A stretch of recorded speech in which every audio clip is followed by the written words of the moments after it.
Hey guys, welcome into Sports Around the Bar. Somebody's not ready. We're glad you're here though, or at least I am. I'm glad. We have a lot to talk about today. Obviously, the basketball free agency and offseason is basically already underway. Everybody's sitting there deciding where they want to go. We're seeing a lot of guys go to free agency, and we've also got the Eagles' 2019 season to talk about. We've got a lot of basketball to talk about too. We're actually going to start with that, Drew. So as soon as you're ready, you let me know, and we'll move on. I believe I'm ready. I'm Jake, your bartender, if I didn't mention, and this is Drew, and we are Sports Around the Bar, professional as always. We're going to start with Al Horford, though, if you're ready. Obviously, opted out of his $30 million contract extension. Pretty tough, leaving that much money on the table when you're a 33-year-old center in the NBA, Drew. Is this the right move? Is it right for Al Horford to go after the longer contract, and instead of taking the guaranteed $30 million and have to deal with it in the next year or two when he goes to free agency? I'm not sure if it's a 1 or a 2-year player option on that one, but is it better to take that option and take the guaranteed money, or is he doing the right thing here and saying, forget the money, I just want to guarantee that a team is going to align themselves with me for the next 3 or 4 years? Brian, what's going on, man? Dude, I think it's wrong. I think it's wrong idea or wrong choice. You just $30 million, just giving it up.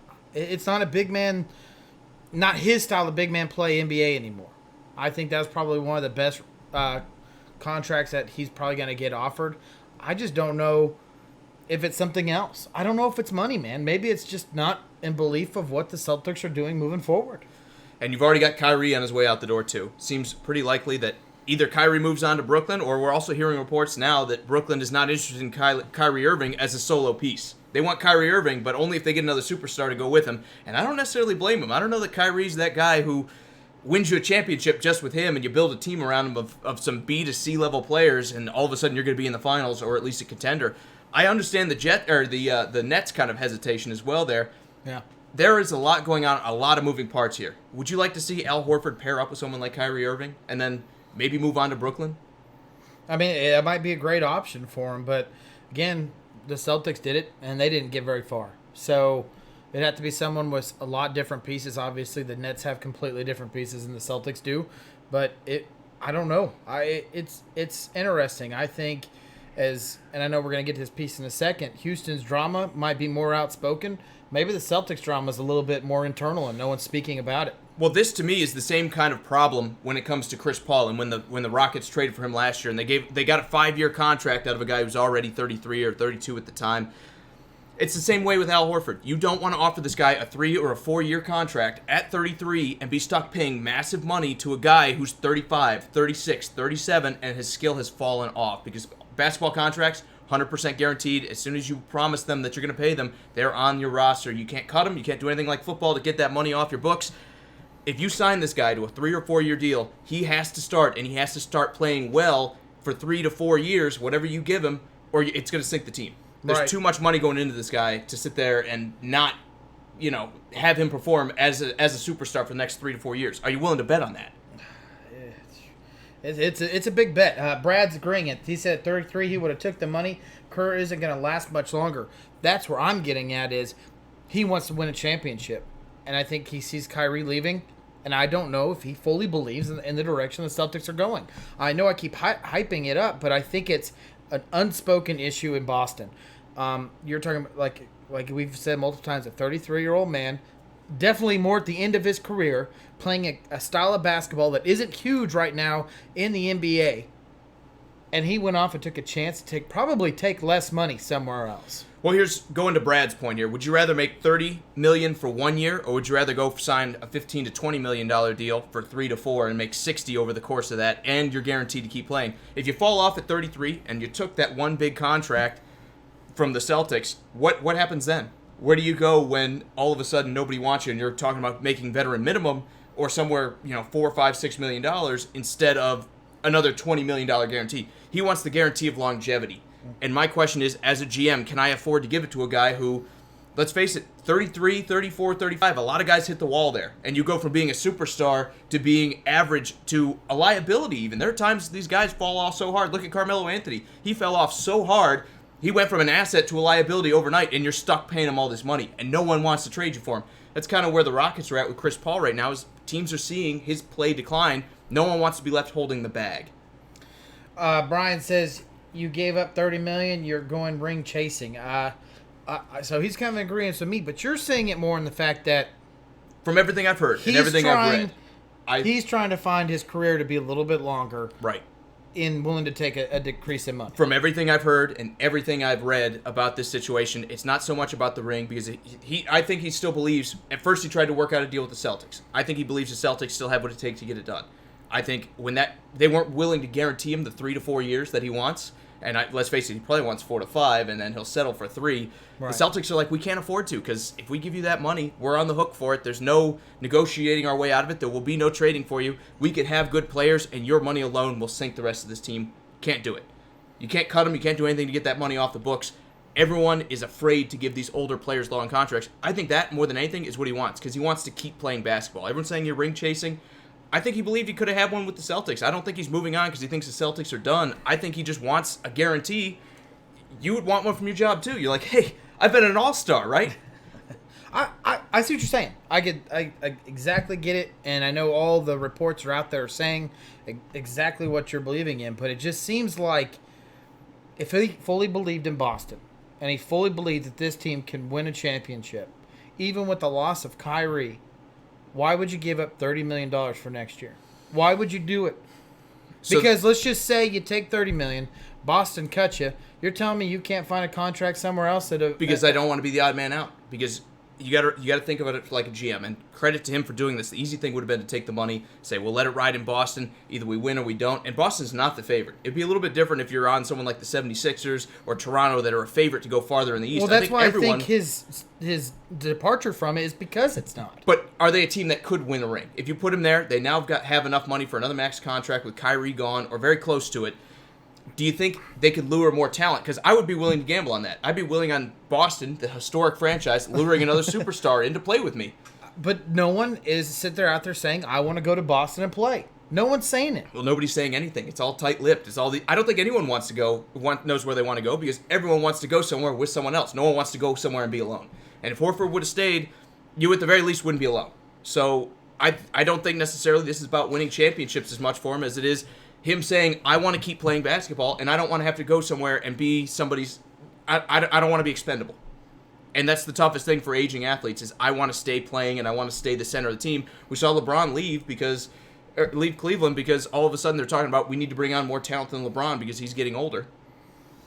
And then he said, you know what? I'm going to go on to L.A. And they would have liked to keep him too, but he said, I want this to be about me. I'm going to go out to L.A. And what happened? He made the team about him, right? Yeah.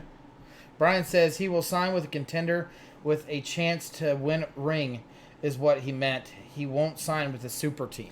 Well, I think if they offered the same money, I think he'd sign with a super team. I think every guy wants to win. But I think more than winning, in this situation, I think Al Horford is worried about keeping his career going because he wants to keep playing basketball. I mean, one of the teams that it could be is if Cousins doesn't stay in the Warriors, he might take a pay cut to go win a ring. If they gave him $5 million, I would take Al Horford out there. That'd be great, especially in a year where that you're talking about losing Klay Thompson until February and Kevin Durant, maybe entirely if he doesn't re-sign with you, but at the very least, he's probably missing all of next season. Right. That'd be a good move. Obviously, anyone going to the Warriors is a good move, but I think he's more thinking about, I want a team to commit to me for 3 to 4 years so that I get to keep playing basketball.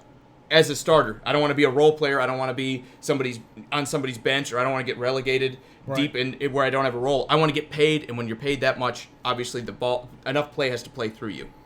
Brian is also saying that Kyrie is a huge influence for Al Horford to move from Boston, and I'm do you think so? I'm agreeing with it, man. I honestly do.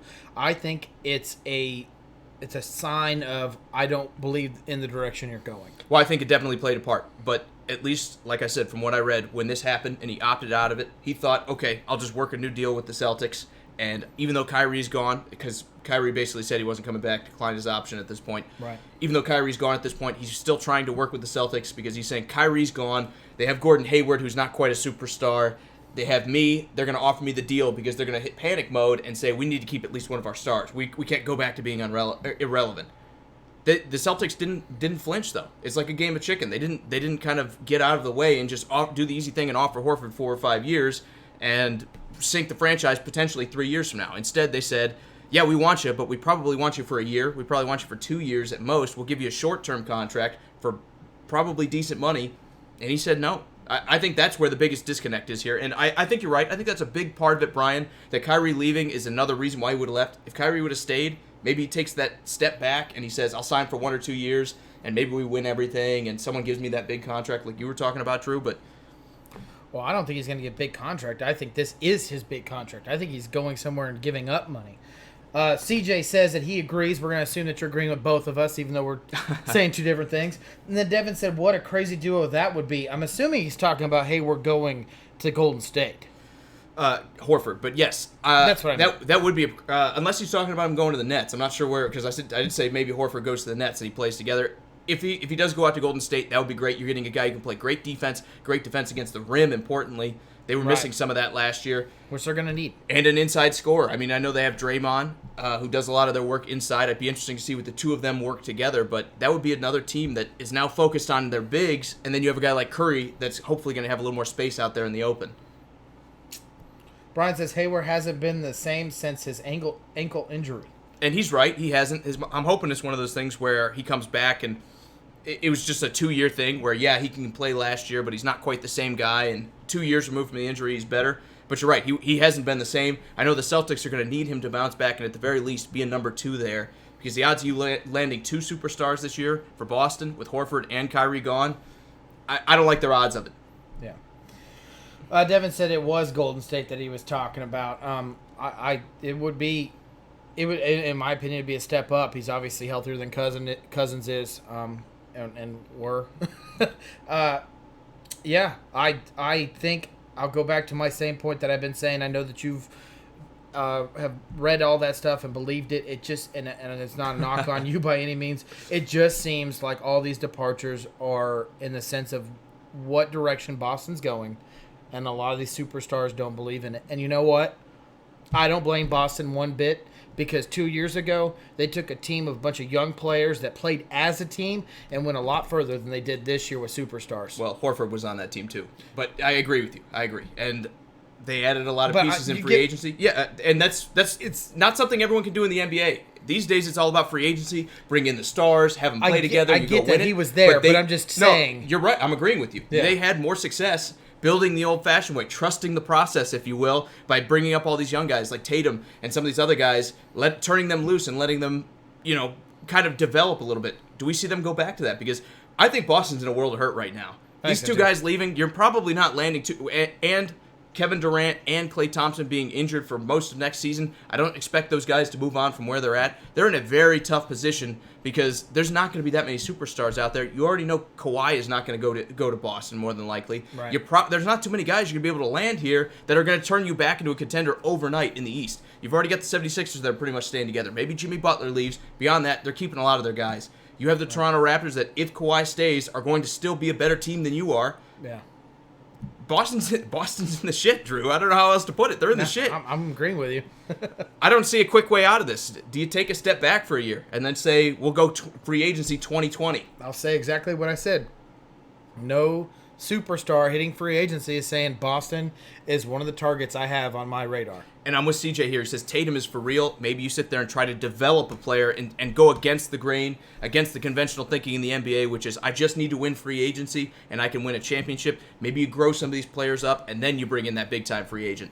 For right now, I got to admit, Drew, I think when you look at it, there's no other option for Boston. You have to take the step back at this point because there's just not going to be enough players in this year's free agency to build a superstar team, so why spend the money? Well, I'm going to do one more last point, and then we can move on if you feel like it. I actually completely disagree with what you just said right there, because I think the movement of all these superstars creates more free agents. When you bring in a center like Al, Cousins sees his way out the door. You see, I'm just bringing up just a couple. Kyrie going to Brooklyn. You see the young man in Brooklyn that I'm forgetting. Russell. And you see him moving on. So I agree with you, they're not out there, but bringing in some of these players into teams sometimes create more free agents. I just think there's levels to things. And my point would be guys like D'Angelo Russell, even though they're good players and guys you can win a championship with, they're not the guys that win the championship for you. So just because you can go spend the money on these guys and your team gets marginally better, is it good enough to win? Because that's what every GM should be asking themselves before they make a deal. Does this help us get closer to a championship? And short of landing one of these top-tier guys, your Kawhi Leonard, your Kevin Durant, if you don't land one of them, what are you doing? You're spending money, you're throwing all these money at these guys that are going to get you the 4th seed in the East and a second-round exit in the playoffs. Yeah. Or a third at best. So again, I think Boston's in a terrible spot here. And CJ says there's no one in this free agency going to Boston. I'm kind of with you. I don't see the writing on the wall unless maybe they can steal Kevin Durant away and say, we'll throw 2019 out. We'll let our young guys develop a little bit, and then when he comes back healthy, he'll have a core of young players like Tatum that have had another year of offense running through them and hopefully are ready to compete. That would be what I would do. I'd try to lure KD right now and offer him a 4 or 5 year deal. Try to lure him in and say, we know you're hurt. We don't care. You're so great. You're going to be great when you come back for us in 2020. That would be my game plan if I'm the Celtics. Yeah, I mean, they got to come up with something. Exactly. And it's probably not going to be that quick fix. No, I don't think so at all. Let's talk about Mike Conley moving on to Utah. The great city of Utah, as he said in a tweet today. He's going, and the Memphis Grizzlies are bringing in Grayson Allen, Jay Crowder, and Kyle Korver, who is likely to retire, so I don't think there's too much to that, for the 23rd pick and a future first-rounder as well, Drew. Let's say Korver sticks around. Did they get enough out of this? Did they get enough of that guy who's not quite the superstar in Mike Conley, but still a pretty good player that you offered a lot of money to? No, they got a decent deal. They got 2 first-round picks, and honestly, I think that's the most important part of it.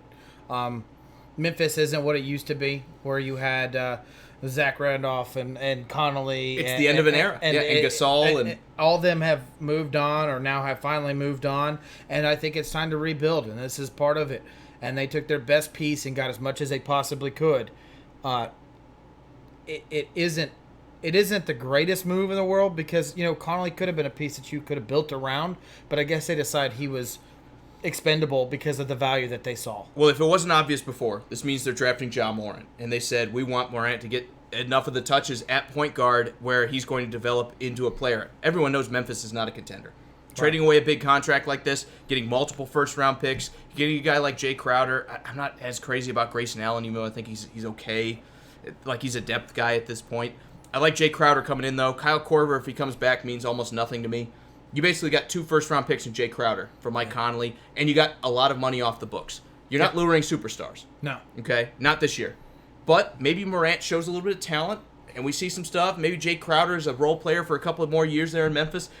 And then all of a sudden we're talking about luring a guy to Memphis who might be that second tier, and we can compete again. The problem is they're in the West. Everybody's good in the West. Yeah. And, everybody except Memphis. And you're going to basically be relying on a rookie to flip the script for your entire franchise. He has to absolutely be a stud, or Memphis is going to continue to wallow around at the bottom. And I know it's not a destination, but you got to do something. My point here is when these contracts run out that they just traded for, when Allen and Crowder's contracts run out, are you going to be able to renew them and convince them to stay in Memphis, or are they just going to leave? I think more than likely they're going to leave. Yeah. And when that happens, you traded Conley for 2 first-round picks. A 23 and what's likely to be another bottom of the first round draft pick when Utah does pretty well next year. That's exactly why I said that this trade was all about those 2 first-round picks. On the other page, Jazz. Does Conley create a team where they've been good, but not good enough to make a run in the playoffs? Does Conley change that atmosphere now? The floodgates are open. Golden State is not going to be the gorilla, the 800-pound gorilla in the room like they have been for the past 5 years, Drew, where everyone's like, man, Golden State's going to the finals in the West. Everybody knows it. Vegas knows it. We all know it. What's the point of watching? I think that's done and dusted. I think they're going to be a contender. They're going to be somewhere somewhat relevant, especially when Klay Thompson comes back in February when they have the Big Three. But we saw the Big Three play most of that series against Toronto and lose. For the first time in a long time, these teams in the West and the entire NBA are saying, we can win a championship. We can bring in enough. If we do enough right now, we can win. Utah's 2 years removed from having that great playoff run. I know they had Hayward back then. Even last year, even though they got knocked out by Houston, they were a little bit competitive. They were playing good defense. This is a move by Utah saying, if not now, when is our next window to win a championship? They have Mitchell, who's playing really well as a rookie. I hope another year's worth of development's good enough for him. They have Ingles at the small forward, and then they have Derek Favors and Rudy Gobert. They have a talented roster except for the number 1. I like bringing in Mike Conley here. Does it guarantee him a championship? No, but do I think they're in the running for it? They're a dark horse. They're absolutely a dark horse. They're young now with Conley. Even starting 5 is scary. Every team should be worried about in the West. I'm agreeing with CJ. He says the West is wide open. I think you take it a step farther because I think there are teams in the East that were like, why bother if we're just going to go and lose to Golden State? Let's throw Golden State out of it. Let's talk about Houston just real quick. Because we're going to get to that in a second. Does that open up? I get that Chris Paul did not have a great season this year, but that leadership in the locker room more than likely is going to be gone now. Does Harden take over and sit there and crate? Well, let me disagree with that first. I think he's untradeable. With the money, I mean, you're going to pay him $120 million over the next 3 years for a 34-year-old guy right now? He's going to be 35 before the playoffs next year, Drew?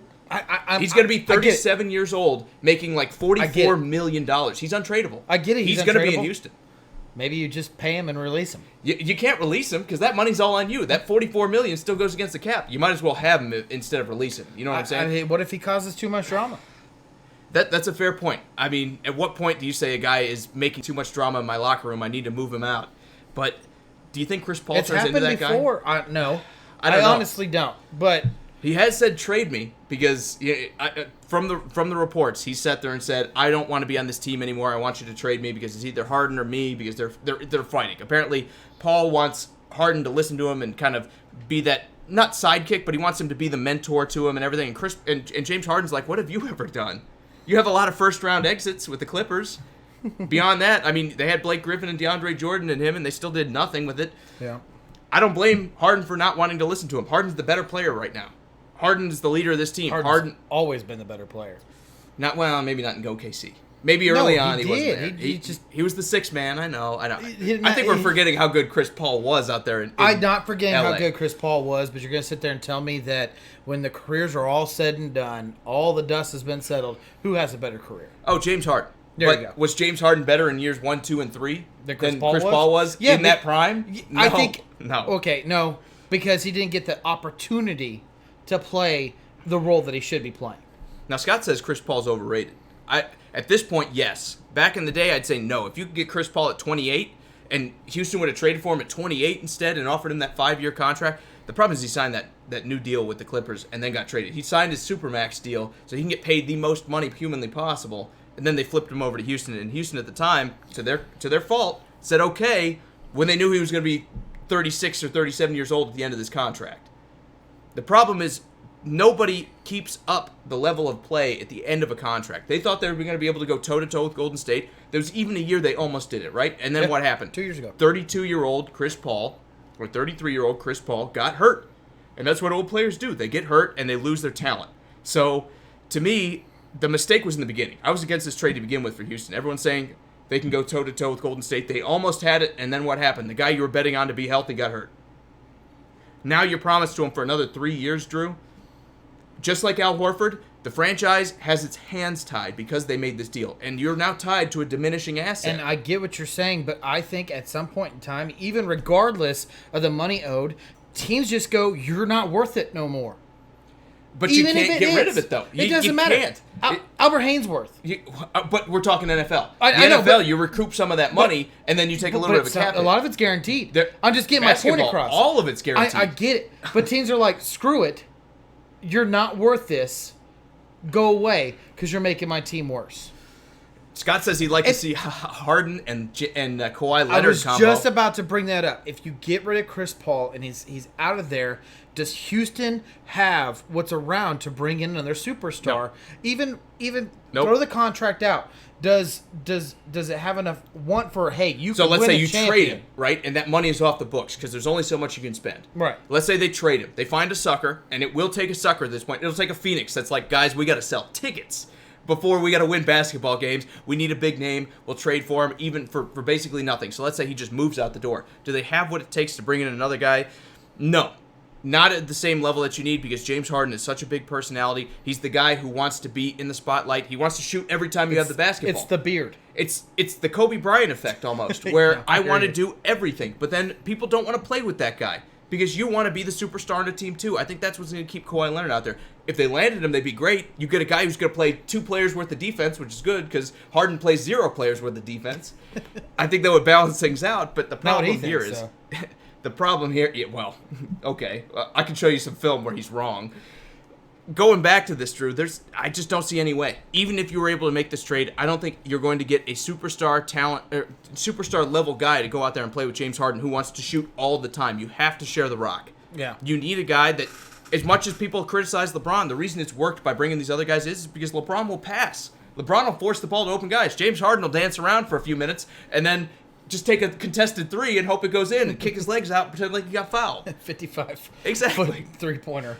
Brian says, imagine if Paul was allowed to be traded to the Lakers back when he was in Charlotte. Let me just, real quick, before you answer that, what a stupid move for the NBA after saying don't do that, and then they allow so much other They things were afraid of a afterwards. Golden State scenario, and they took a ton of crap for it, right? They did. And we're still like, man, they shouldn't have done it. But guess what happened? Super teams form in the NBA because you've given all this power to the players. They all want to be in control of everything, and it doesn't make for entertaining television. The NBA's primary focus is to make these games entertaining for everybody. You play 82 of them. They need to keep you interested. You can't have these super teams form. Then they backed off, and Golden State had it.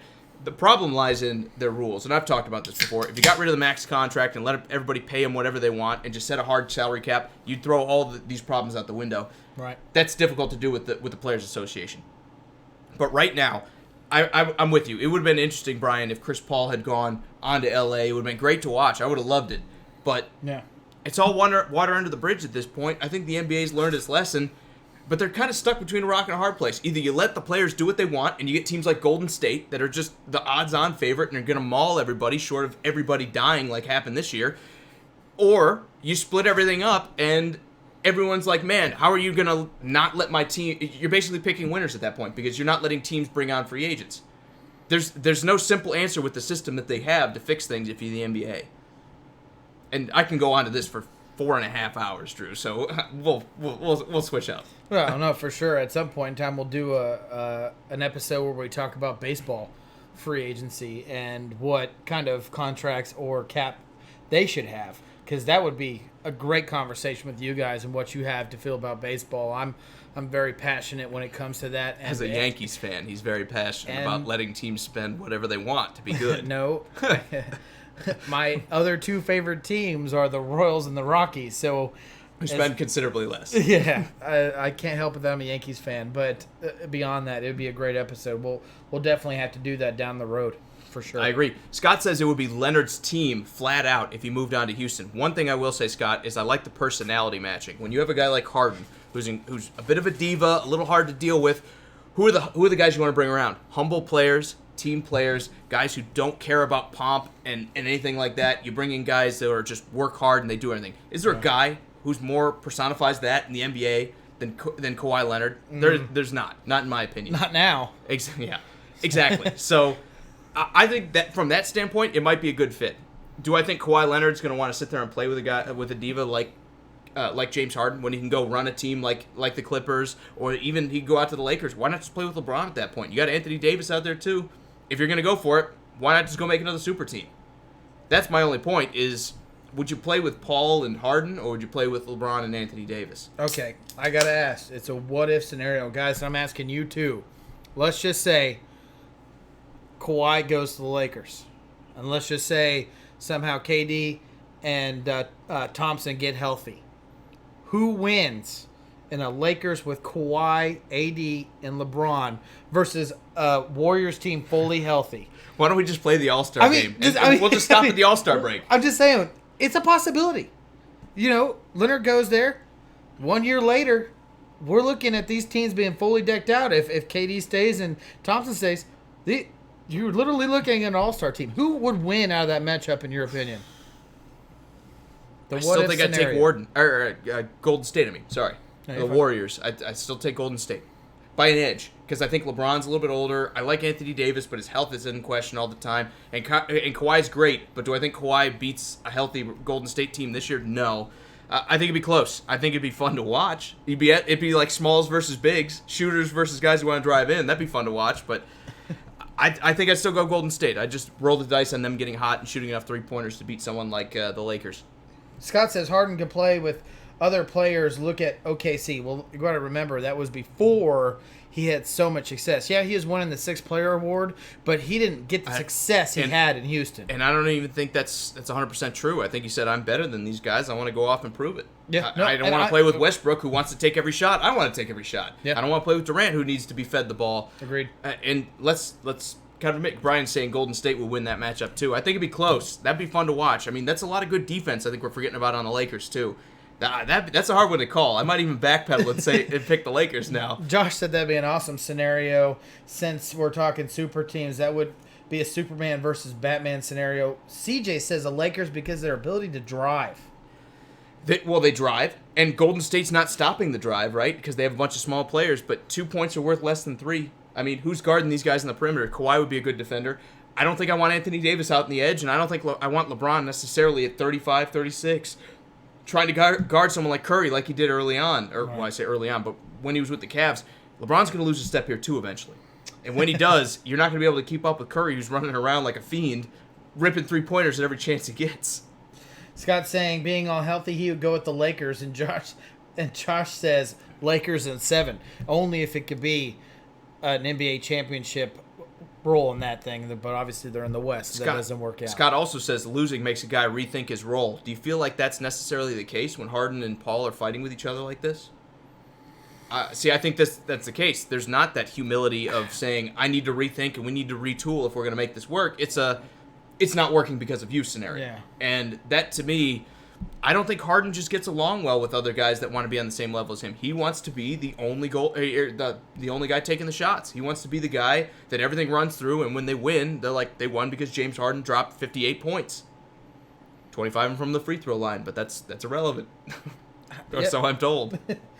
It's hard to say. I mean, I can't deny what I've seen and what I've heard him during press conferences. It seems like exactly what you're saying. He wants to be the man, but this is a different NBA. This is not the NBA where one player can win a championship. And if his ultimate goal is to win a championship, he's going to have to learn to share the rock. LeBron James did. You can't beat him. LeBron James shared the rock. I thought you were going another direction, saying he's going to have to learn and go join a super team. No. He's going to have to learn to get along with players. The problem is Chris Paul and this terrible contract that the Houstons decided to give him is not the right one. It has not worked out, and I believe they need to move on. That's where I'm saying I think it's okay for them to release him.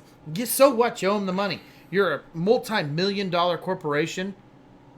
Deal with it. Well, they do have somewhat of a hard cap. There are limiting factors in basketball, and it gets incredibly more complicated with bird rights and everything like that. If you release him, basically that's a max contract that you're paying for and you never get to use. Right, I get that. I just don't think you can win doing that. I really don't. It's too restrictive in the NBA to cut somebody and then have to pay him $30 or $40 million to not play for your team. I don't think there's anyone out there that could do it unless your name's George Steinbrenner and you're playing baseball.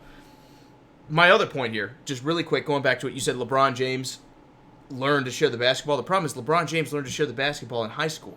I don't know that James Harden ever got the message back then. I mean, he's, 28 right now? He still doesn't share? If you look at the early years of LeBron James... Well, he did more when there was no one around him. Yeah. As soon as there were people around him, he's like, yeah, sure, here, score. I'm getting double-teamed. I'm getting triple-teamed. It's all you, D-Wade. It's all you, Chris Bosh. Well, guess what? Harden's getting double-teamed, triple-teamed. He shared the ball in Cleveland. He passed it around. He He made things happen. Harden doesn't really share. Harden wants to dribble around and shoot. I agree. Well, that's the problem with the Houston Rockets. He also needs to learn how to shoot the ball. He obviously doesn't know how to do that either. Well, I don't know about that. I'm just kidding. All right, really quick here. CJ says, what about the stuff on ESPN about LeBron's chances on the Rushmore of the Lakers?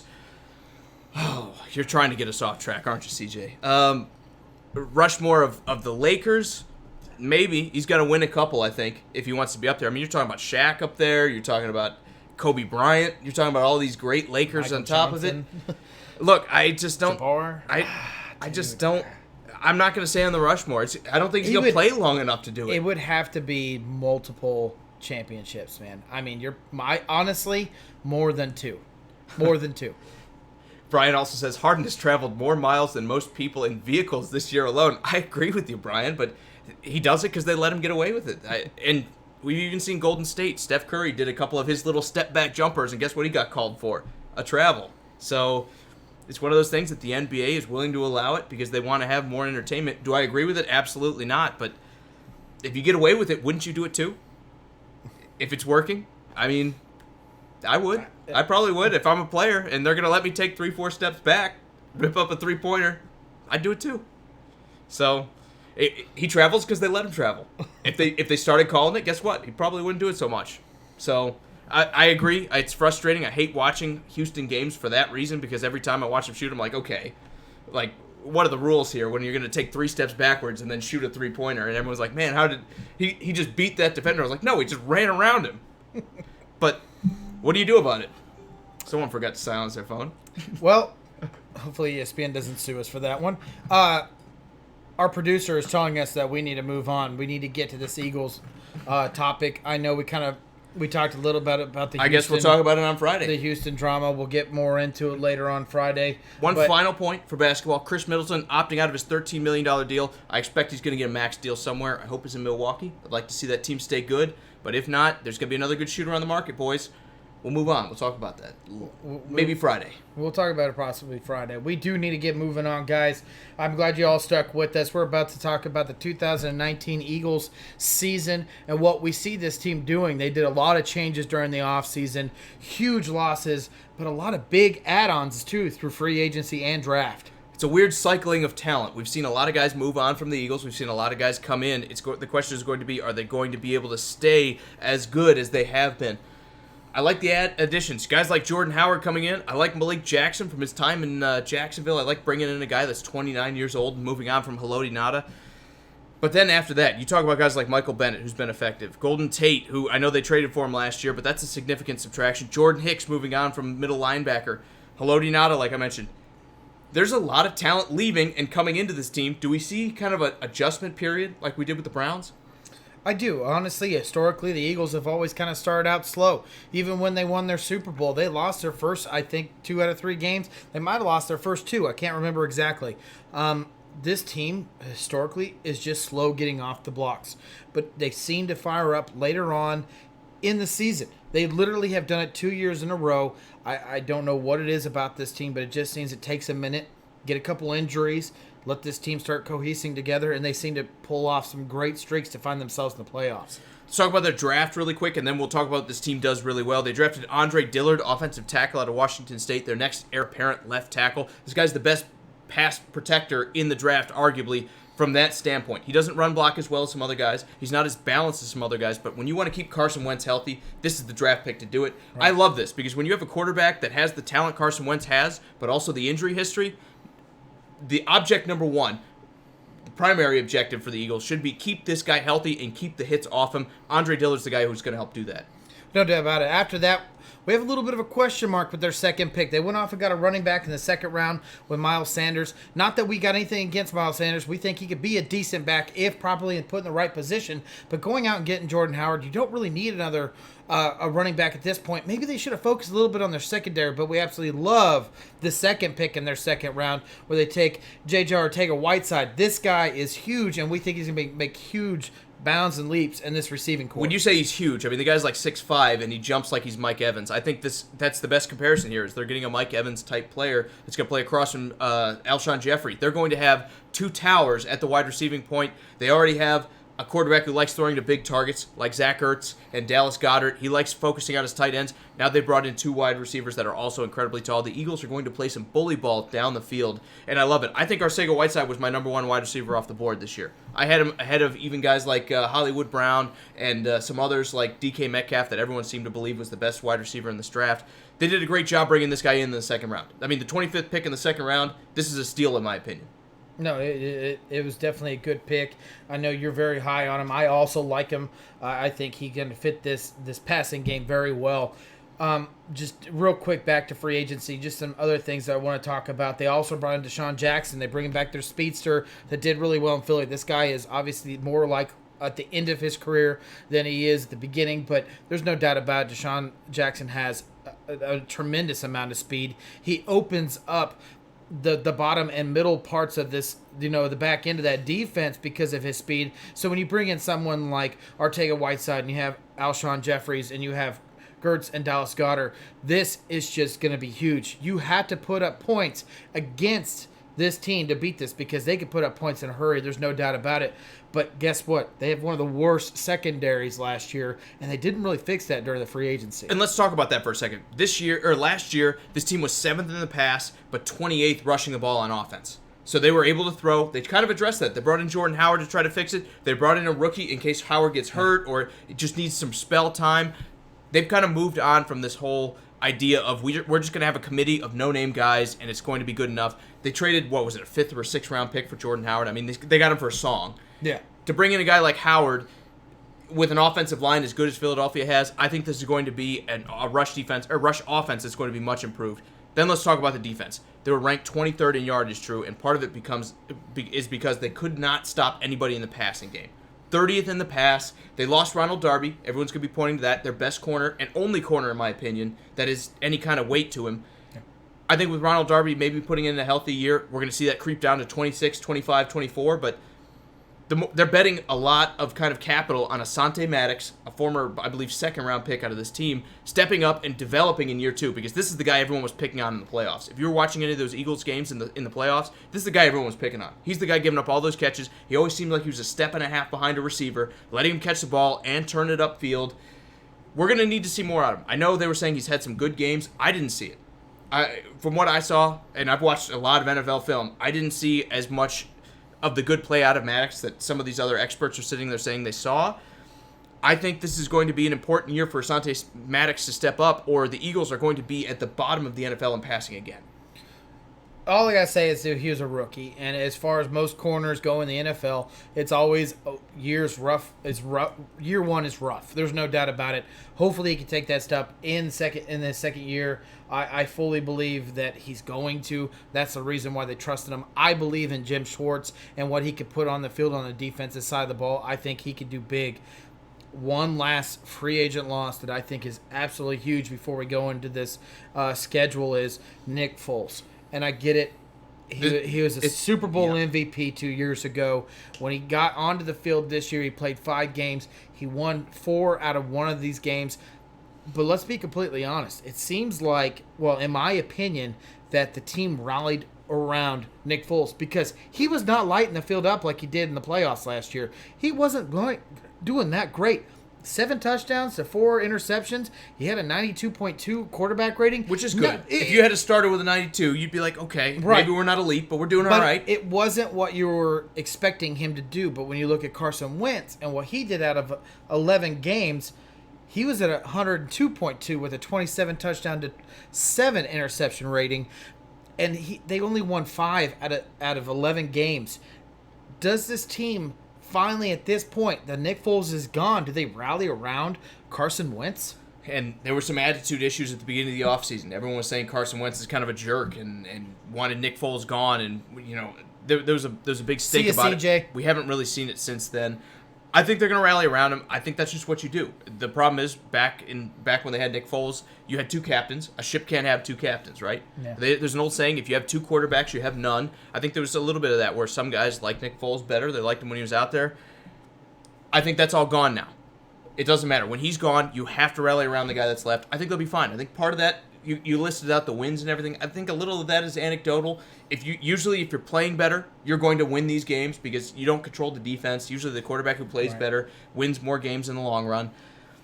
I just look at this. I think they'll be okay as long as Carson Wentz stays healthy. And that's the thing. You've now lost the safety blanket of if something happens to Carson Wentz, we have Nick Foles who's going to be able to come in and we're not going to lose very much. That's gone. And that is a very rare thing in the NFL. Is it a plus? In some sense, yes. I think the Eagles are going to, like you said, be all in on Carson Wentz as our guy. Is it a minus? Of course it is, because if Carson Wentz, your guy, gets hurt, there's all of a sudden not that guy that's going to step in. If I was them, I would have paid Ryan Fitzpatrick. I would have paid someone else that maybe you can win a few games with and hope Carson Wentz comes back. They're rolling the dice big time on Carson Wentz, putting in 16 games in the regular season and then 4 or 5 in the postseason to try to win a Super Bowl. And a 4-year extension on top of that. And there's one last final stat that I want to get at about Carson Wentz. And I know it's not a lot in 11 games, but he ran the ball for 34 attempts. He needs to stop that. He needs to put that half, and it needs to be all 16 games. I want to see 17 attempts out of 16 games. I want to see 1 rush for 1 yard because it was 4-1 or whatever. And a few of them are kneels. Exactly. I do not care. This guy does not need to be running out of the box. Throw the ball away, throw it out of bounds, and move forward. I agree. Get through healthy is the moral of the story for the Eagles in 2019. Let's move on. Let's talk about their schedule here, because the first few games we have grouped together because it's going to be a tough start, I think. You get the Redskins at home, week 1. A rushing team like that, even though you're good at defending the run, they're going to be after Carson Wentz. You still got some offensive line questions, even though they're coming back healthy for the Eagles. How long does that? So does is that the Redskins. Exactly. The Redskins are the best team if everybody's healthy. Maybe even in the NFC East. They are an amazing defense. They have an awesome offensive line. They have running backs that are great. They have receivers that are so-so, but can make things happen. The problem is they never stay healthy. A healthy Redskins team, week one, I think is going to put up some problems for a team that's still going to be trying to find itself with all these new guys coming in. Right. This is a game where you look at the Redskins and what they do. Remember, this was a team last year that could have won the East if it wasn't for injuries that have plagued them late in the round. But even after they got plagued, they were still in a lot of these games with no passing and no quarterback. Remember, they played the Titans week 16. We were there for that game, and they needed a win to get in the playoffs. Even with all the injuries, Josh Johnson was playing quarterback. That tells you how good the rest of this team is. And they were in the playoff conversation. So, week one, they're going to struggle against the Redskins. We have it as a loss. Devin says, week one, the Redskins with a new quarterback trying to prove a point. Man, I'm well, right. The new quarterback will be Case Keenum, who's been in the NFL. And I think that's going to be a big Haskins thing. if he wins it. I'd be shocked if they go with Haskins. I think that's more of a developmental thing. It is an or. Right. Because they said a lot of the talk in minicamp so far is that Haskins is proving his point to play at week He also one. seems like he's pretty motivated. We know Case Keenum probably is not the guy, but they're going to protect him. He's a good bridge. And they're going to protect him, and that's going to be important. I don't think they have the weapons to make a big impact. I don't think quarterback matters as much for Washington, and that might be the only team in the NFL you can sit there and say that for. When they play that good defense and they have that good of running game, I don't think it quite matters. You just need to not turn the ball over, and you're going to be in these games. And we're one of these talk shows and people that believe that if it wasn't for the poor quarterback play, you'd be looking at the Washington Redskins defense as the top 2 or 3 best defense in this league. These guys played out of their mind, and in my opinion, they only got better. I don't like Zach Brown leaving. I don't like the tackle machine, Zach Brown leaving, but you bring in Landon Collins. Exactly. Another tackle machine. So, absolutely, the Redskins are fantastic this year. I think week one is a loss. Then they got to go on the road to the Falcons, a team that they're not going to match up well with. When you're 30th in the pass, guess what the Falcons are looking to do? Chuck the ball all over the lot. So, yes, will they run a little bit more with Devontae Freeman back? Yes. I think the Falcons are selling out to the passing attack in 2019 because they let Tevin Coleman go, a guy that I believe they wanted to be the heir apparent at running back, and they just didn't have the talent to kind of justify putting him in over Freeman. They still have a good running back who catches the ball really well. Let's not forget about that. And then they have 3 great receivers. They have Sanu, they have Calvin Ridley, they have Julio Jones. They're all going to be healthy. They have Hooper as a tight end who can catch. They're going to be throwing the ball all over this Eagles team. It's going to be tough to keep up with a squad like that. It absolutely is. We definitely see it as a loss for the Eagles. Again, another slow start. They went 0-2, but then they find themselves at home back with the Lions. It seems like this is a winnable game. I mean, But Matt Stafford throws the rock. I tried talking you into this one because we're like, the Lions aren't going to be that bad, right? I mean, the defense is getting better. The problem is the Lions are shifting to a running game. They want to run the ball a little bit more. I think at this point, Matt Patricia is going to be the reason the Lions lose this game because instead of looking at it and saying, this team doesn't defend the pass really well, he's going to say, I want to set up an identity and I want to run the rock right into the middle of maybe the best run defense team in the entire NFL. I know they finished 7th last year, Drew, but now they're adding Zach Brown, the absolute tackle machine at linebacker. They have a great defensive line on top of it. This is going to be one of the more difficult teams to run against. Maybe Chicago's better, maybe the Ravens are better, maybe I don't mean first. But, man, you look at this front 4 that they're going to have in Philadelphia, and then you look at bringing in a guy like Zach Brown that's always putting up 130 tackles in places like Washington where everybody can tackle. They're going to be scary. What's going on, Michael? Glad you could join us today. We're talking about the 2019 Eagles season. Devin says it's a win against the Lions, and Brian goes, loss.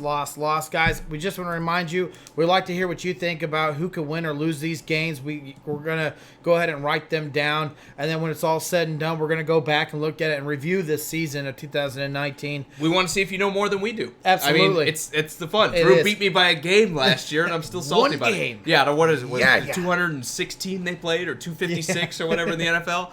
So I've got a point to prove. If you want to prove your point that you know what you're talking about, feel free to vote in these. We want to see how you do versus us. It's all for fun. Obviously. It's a beer bet. Well, I don't know about that. There's too many beers for me to be buying.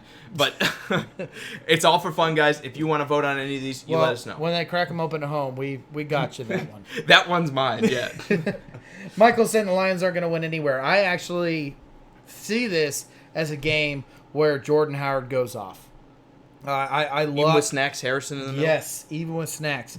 I love the Lions secondary. Even with Trey Flowers there? Yes. Even with it, dude. This is a game where Jordan Howard's like, this is the reason why you got me. I tried to pick one of their linebackers who could make an impact, but I don't think so. Let's not forget that Jordan Howard not only can run the ball, he can also catch the ball.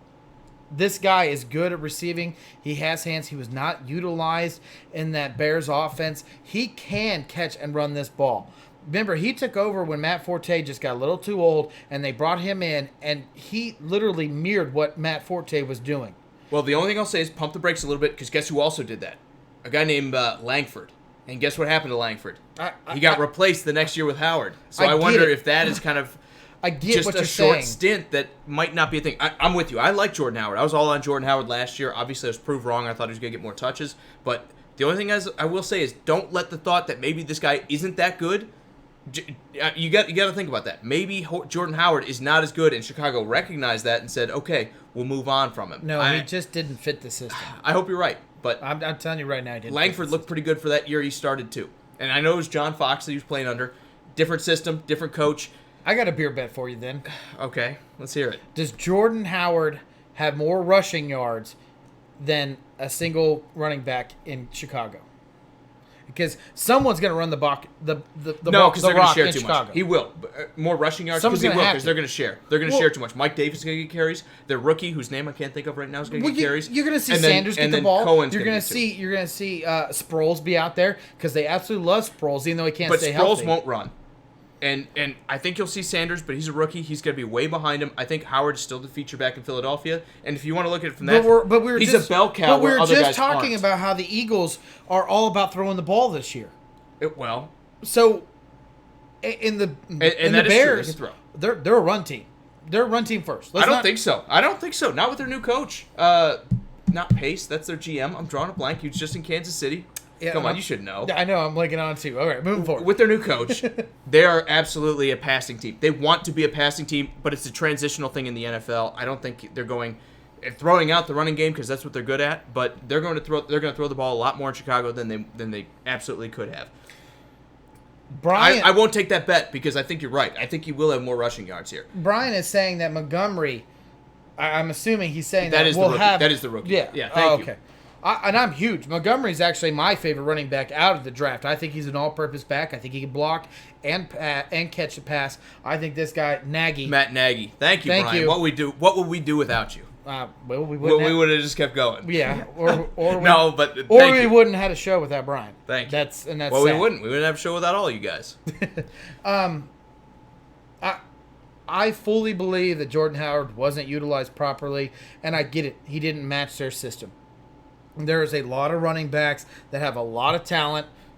Corey Dillon's one that just popped to my head, who didn't fit in the Cincinnati organization, went out to the Patriots and did well. Okay, but that's Cincinnati. Nobody fits in Cincinnati. I'm just kidding. That was just the first one that because they're not trying to do anything. But you're right. This totally is just what happens. Running backs are dime a dozen, and when it doesn't fit what you're trying to call in your play, in your plays, your offense, you move forward from it. And I don't want to get too far off topic here. But is that true? Are running backs a dime a dozen? Because Philadelphia just tried to do that last year. They brought in 14 different running backs, and none of them worked.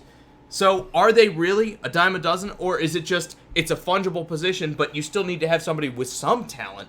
And I think that's what they got in Jordan Howard. We know Jordan Howard has some talent. Well, let's not forget when the Eagles started 2018, they totally relied on Jay Ajayi being healthy. And I didn't ignore your comment that I think it was Brian, I can't remember, saying that he fully believed in Jay Ajayi, and then he got hurt, and it was and it hurt him. I mean, Jay Ajayi was the featured back. Him being hurt made that whole running game step back. And then Sproles, you got to remember, their number 2 guy also went down as well.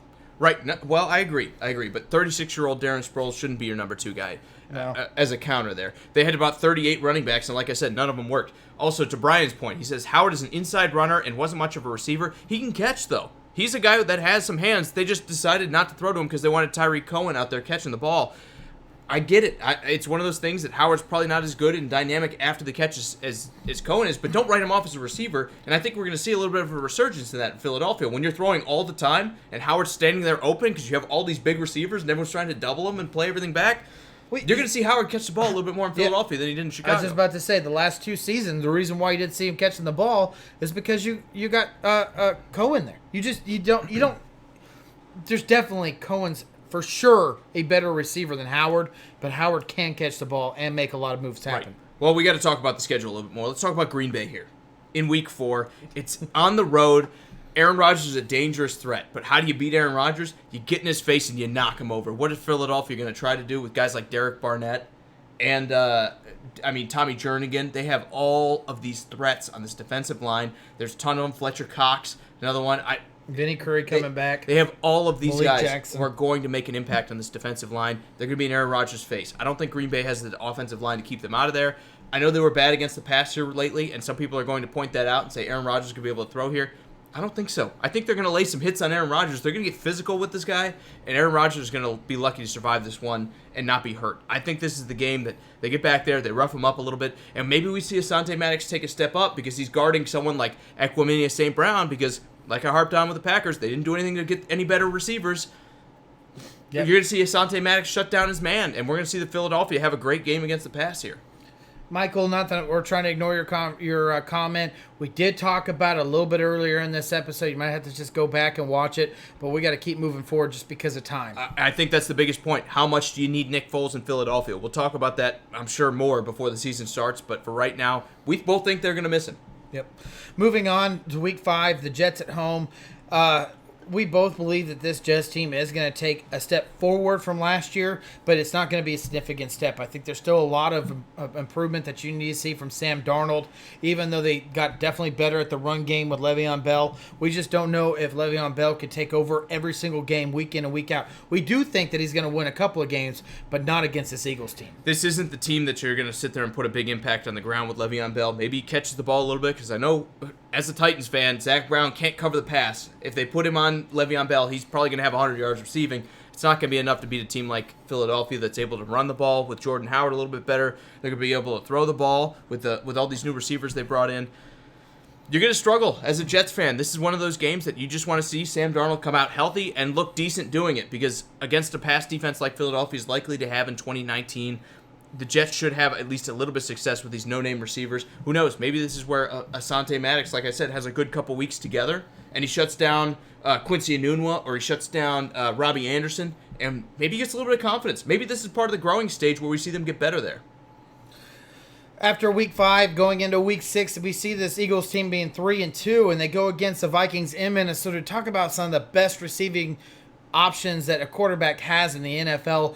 The Minnesota Vikings have them. We think this is, even though Maddox might have found himself a little bit of pleasure in being a corner in the NFL, he just found himself the kryptonite against any corner. And Devin and Brian, even if I'm not always acknowledging that you guys are putting what you think the results are, I am watching it. I saw you said win against the Jets, both of you guys. We kind of agree with you. I think the Jets are one of those games that they just absolutely need to win. And now we're talking about the Vikings. We are. Week 6, we see it as a loss. They beat them last year. The Vikings beat the Eagles last year. I think this receiving core is just too dangerous for a weak secondary. I totally agree with you, man. I think on top of it, you're going to have a great game out of both Thielen and Diggs, like you talked about. I think you're going to see out of the backfield the Vikings throw the ball a little bit more. I know Latavius Murray is gone, but you're not looking to run the rock up the gut against a team like the Eagles. You're looking to pass it around. I think they're going to have more success with the guys they do have versus sharing the load with him. Kirk Cousins, the question is going to be, can you keep him safe? Yep. They're trying to do a little bit more with these new guards coming in. They've tried to address it in the offseason. Do I think they've done enough? No, but I think they've done enough for this particular game. I think Diggs and Thielen, if you're playing daily fantasy, this is the week you want to watch them, because one of those guys is going to be matched up on the soft side of the Eagles. And as much as I said maybe Asante Maddox takes a step up, this is the game he probably gets torched, right? And you come back down to earth a little bit, because Adam Thielen is going out of his mind, catching 14 passes for 209 yards and 3 touchdowns. No doubt about it. In Week 7, they find themselves in Dallas playing against the Cowboys, being a division rival. We're talking about a team that can get after the quarterback. This is a game we kind of have marked a little bit as a scary game for Carson Wentz. We think this is going to be a real close game. If it's a run game that's going off or it's a passing game that's going off, regardless, I think both these teams can match up pretty well together. His problem is, does Carson Wentz finally take a little too much off the edge, trying to get that fourth down or trying to get that 3rd and 3 and trying to push himself in his body because no one's open and his pocket is broken? Does this the week that he could get hurt?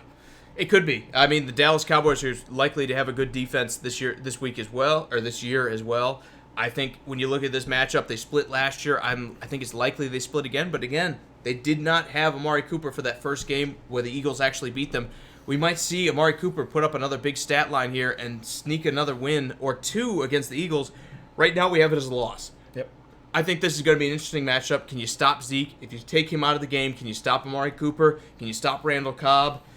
I got to give the edge, at least in Week 7, on the road to Dallas, but I think this is going to be one of the more interesting games of the week to watch. No doubt about it. Week 8, they find themselves in Buffalo. This is a long on-the-road stretch. This is Game 3, but they're going to a team, even though we both think, maybe a little bit more me, that all their offseason moves, they got a little bit better. This is one of those teams offensively where I think it's the biggest crapshoot where we don't know offensively what this team's going to do. You're talking about a full remake. The only thing that's about the same is your veteran running back and your young rookie, or was a rookie quarterback, now sophomore year rookie quarterback, and Josh Allen. Everything else is completely changed. Brian's saying Buffalo can pull it off. He has it for a loss here for them. I am a little bit on the fence here. The I loss think was they're going towards to the be Cowboys. Oh, okay. Well, Brian, feel free to vote too as well.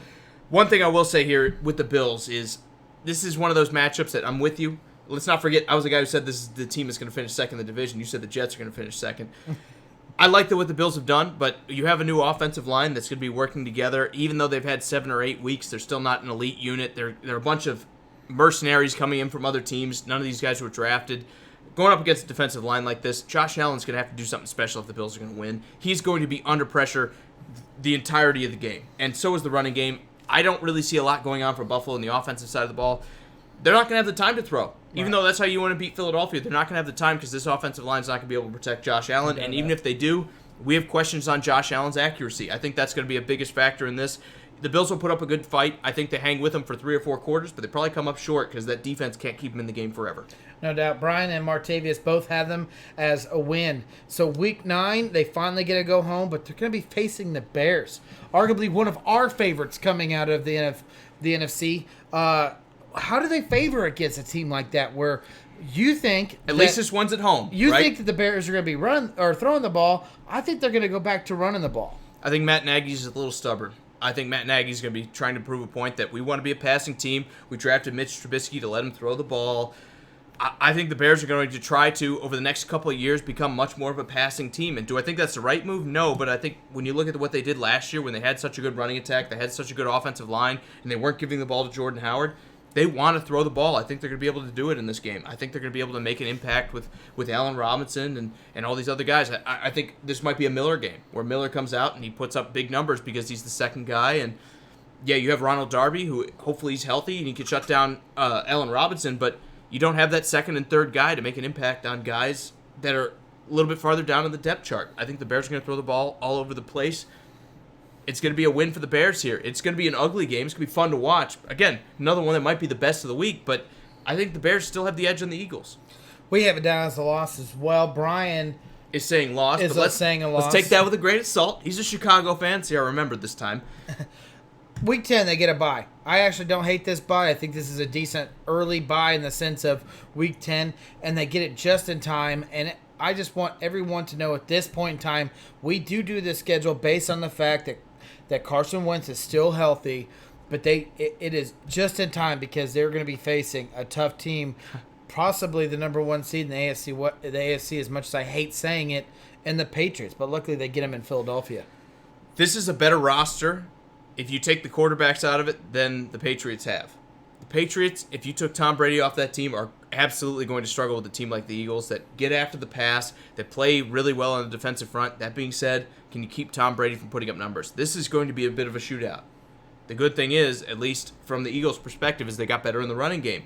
With Trey Flowers departing, I have some questions. I know Martellus Bennett's going to have a bit of a revenge game, having played with the Eagles, but I don't see it. I really don't. They're not going to be good enough up front to stop this running attack that the Eagles are probably going to have if everyone's healthy. And I think they got better at the receiving corps when they bring in Deshaun Jackson and went out and drafted Ortega-Whiteside. I think this is a team that offensively has gotten a lot better than what they were last year. But with both of the McCourties, and let me play devil's advocate here, even though we have this a win for the Eagles, with both of the McCourties, and then you have the Buffalo cornerback, whose name I can't think of. It is, he's good. Brian will help us out. He's good for the Patriots. It's going to kill me. Okay. They just paid him a lot of money, and I know. I can't think of what his name is. All right, we'll move on. The Patriots have an amazing Gibson? secondary. The Patriots have an amazing secondary. The moral of the story is here, I think it's going to be tough to throw against these guys. Even as big as they are, it's going to be tough to throw against the Patriots. They'll get it done because they have too many weapons, but this is about defense. This is about what can your defensive line do against a guy like Tom Brady. As long as you can embarrass this Patriot offensive line, which is a tough thing to do, I think the Eagles have the guys to do it. I think they're going to get in the backfield. Maybe you knock Tom Brady off that mound, you get him frustrated a little bit, and just like every good quarterback, that's how you beat him. You knock him over a few times early in the game, and you let him get upset, and you get him out of rhythm, and that's how you beat him. I think that happens in this one. Gilmore. Stephon Gilmore. Was it Brian? I said Gibson. So Brian, we're going to get you a chair here, okay? Because you're always right there on the spot with the names. It was Stephon Gilmore. That was what I was looking for.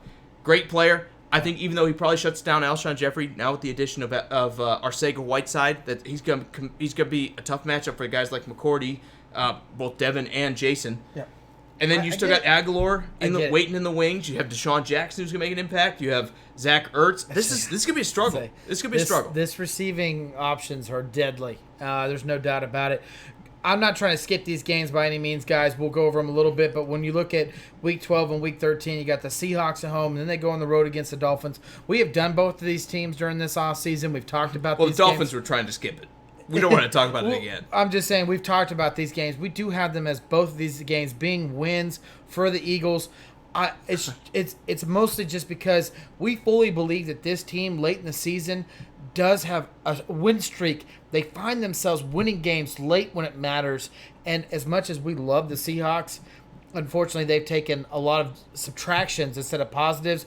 And the Dolphins, I think we all have to agree that it's going to be a rough 2019 for the Dolphins. Look, if you don't beat the Dolphins, whether it's on the road or at home, you don't deserve to be a playoff team, even though everyone's going to be telling me it's a trip-up game, yada, yada, yada. I don't know. If Carson Wentz is hurt, ask me Week 13 if the Dolphins have a chance in this. If he's healthy, you're beating the Dolphins. Yep. Moving forward, they're going to face the Giants, a team they haven't really seen yet. This one's at home. They have them again in Week 17 on the road, but this is just a better constructed team. The Giants, you look at this defense, Carson Wentz should be under no threat from that pass rush. They shouldn't really be able to stop the run at all. The Eagles are going to have their way with the Giants' defense. Question is, can you stop Saquon Barkley? There are very few teams in the NFL set up better to stop the run than the Philadelphia Eagles are. This is going to be ugly. Yeah. I think the Giants are going to struggle here, in division or not. Both of these matchups are going to be tough for the Giants because Saquon Barkley alone is not going to make an impact. Can Sterling Shepard put a game on his back? In the old days, I'd say they have Odell Beckham. Maybe he can go off, but... Okay, it's a revenge game for Golden Tate. Look out for that. The guy they traded for midway through last season. No, this is a win for Philadelphia. There's no doubt about it. And we're with you, Brian. It's a win both ways through. Oh, that was the Seahawks and Dolphins wins. Well, we're still with you, Brian. It's a win both ways through. We move on to Week 15. They find themselves in Washington against this Redskins team. And by the way, on that Giants team, more than likely your guy, only because you got a pitcher with him, is starting quarterback at that point in time. Hey, I hope he succeeds. I don't think he will, but I hope he succeeds. Because you have a pitcher with him? Yeah. Okay. It's going to be worth a lot of money. They go against the Redskins in Washington, where they also have another rookie quarterback starting at this point in time. Haskins will be playing. Unless they're going for the playoffs. If they're going for the playoffs and Case Keenum's been your starter, I wouldn't make the change. Haskins is playing. Because Case Keenum's thrown too many interceptions? Maybe. Because Case Keenum is not a starter in the NFL. Guess we'll find out. You challenged me last year on this, and how well did it work? Not as well as I was hoping. But Washington is a better team than Denver. No doubt. Which I argued he'll take a step back because he's moving on to Denver, and we didn't think they were that good of an offense. There's a chance this is still Case Keenum, but I think you're probably right. It's probably Haskins at this point. You don't spend that pick on a quarterback if you don't intend to play him. I just hope they're conservative. I hope if things are going well with Case Keenum, you let him say 2019 is yours. Do I think that'll happen? I mean, it's the Redskins. Who knows what Dan Snyder's thinking? Right. But we have this down as a win. We do. This is a win streak that's going to find these Eagles find themselves in the playoffs. And for them at Week 16, they had the Cowboys at home. If this was reversed and they were in Dallas, we might actually look at this as being a loss. But because they get them at home this late in the season, it's cold. It could be snowing. This is where Philadelphia is going to rely heavily on Jordan Howard. Not to mention, on the road, Philadelphia fans, it's the NFC East, some of the oldest rivalries in the NFL. Right. This is one of those games that it's going to be knock down, drag out. Maybe we're fighting for position. Maybe these both of these teams that, like we think, are probably on their way to the playoffs, and it's just who wins the division and who's a wild card. Right. We're going to take the Eagles here. I like the way the Eagles have set this team up. I like Carson Wentz more than Dak Prescott, which, if you don't know, is pretty important in the NFL. It's important to have a good quarterback. I think the Eagles probably take at least one of these games against the Cowboys. Could even be both, but I think they at least win Week 16. No doubt about it. Week 17, they do go on the road. They go to New York to face the Giants. Even though there's a good possibility where you see Carson Wentz sit on the bench and you have... I know you'd like to see that. and you see the Giants now have to face most of their starters. I don't believe that. I think the NFC is such a tight group up top where you see all these great teams where they need to win this game to get that first or second seed to get home field advantage. And they look at the Giants, a division rival who would love to upset them, make them not have home field advantage. I don't see this Giants team having any possibility of beating the Eagles in Week 17. Especially the defense, and we'll talk about that with the Giants, but this defense for the Giants has taken massive steps backward. They've done very little to address any of it. Look, they drafted Daniel Jones with their 6th pick overall, and the defense is absolutely going to be terrible. There's no other way to look at it. I think the Giants, no matter what you want to believe that Saquon Barkley is going to be able to do, you can't run the ball when you're just giving up points at will. And I think that's what's probably going to happen in Week 17 here. We're going to take it as another win for the Eagles. Absolutely. Guys, that ends our 2019 preview of the Eagles season. We have them at 11-5. And just to break it, this is the first team we have at 11 wins. And let me tell you guys, we sat there and we debated this for a long period of time, saying, is this the first team that we have at 11 wins? I had to talk him into it. He wanted to give the Giants 2 wins against this team. Oh, yeah. Look, I think the Eagles are going to be a very good team again in 2019. Can they keep it up afterward? I don't know. Can Carson Wentz stay healthy for all of it? Again, it's one of those things that... This whole thing changes. We're assuming entirely that Carson Wentz is the starting quarterback here. Yep. That's going to be the biggest thing. Can you keep him protected? I like Andre Dillard coming in to protect him. I like Jason Peters as well. I like Kelsey at center. They have the offensive line. I love Can you keep the hits off him? I love the addition of Jordan Howard, how he's going to be able to run the rock over any of these guys they had before, like Adams, Smallwood, Ajay, Clement. This is a completely different backfield when you look at Howard being part of it. I totally agree. So, for Sports Around the Bar, we've got some special thanks here. We want to thank a few of you guys that, again, have been all over us in the comments, and we appreciate that. It's more fun when we hear a little bit of pushback and a little bit of agreeance. We appreciate each and every kind of comment that comes in here. Absolutely, guys. Again, thank you so much for all the comments, likes, and shares. It means the world to us. You're the reason why we do this show. Special thanks out to Brian, Brad, CJ, Devin, Scott, Austin, Josh, Michael, Martavius. Brian, a special thanks to you just because you help us out with those names. That was multiple names, yeah. I know. And it wasn't just once. He bailed us out twice. I was off my game today. And I think both of them were me. Usually I nail the names. I missed this time. So for Sports Around the Bar, guys, we will be back on, Friday, because today's Wednesday. That's how the week works. We'll be back on Friday to talk about another NFL team, as well as everything going on in the NFL, or in the NBA. I want to talk about Kris Middleton a little bit more. We didn't have time for it. I'm sorry if you're a Bucks fan. We're going to talk about him opting out of that contract and what that means for them, as well as everything going on in the world of sports. Absolutely. So for Sports Around the Bar, again, I'm Jake. This is Drew. We will see you guys on Friday. See ya.